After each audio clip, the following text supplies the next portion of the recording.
सब तो पहला शेर कोतरम हाजी बाबा सलीम गायल सरकार ने हथना लिखे हुए आवाज हुई कि मेरे बेलियो तुसा सदिया बुलाया सर अखियां ते तुसा सदिया बुलाया सर अखियां ते वो टहने उठने चले सरकार आया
सारे भाई मामूल जुल्फकार साहब रुबली न तलब बिस्मिल्लाह दिया तो जिधर जिधर ब्राउन आए उनके लिए सवाल का बात है और शुक्रिया अदा करते हैं और आज़म अफ्ताब जमशेर तारीफ उस खुदा बुजुर्गों पर करनी हो किस तरह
जिथा मेल वराग बढ़िया ही नहीं।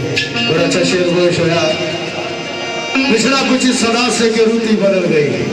एक शख्स सारे शहर को गिरा कर गया। मरहूम मेरे भाई राजा कमर इस्लाम बेबा महफल तुझसे शेर बेशीता अल्लाह पाक उसने मंजिल आसान कराया और उसमें जन्नत फिरदौस जगह था फरमाया। शेर कुछ इस तरह और मेरे भाई अफरान अली और फाना गुजर जिन्होंने मामू जनाब मरहूम मफूर आज कुर्बान अली अल्लाह पाक उन्होंने जन्नत फिरदौस जगह था फरमाया। आज ही कुर्बान अली इस दुनिया को मुझे तो मारा मान हुई उन्होंने अल्लाह पाक जन्नत फिरदौस जगह था फरमाया। एक शेर किस तरह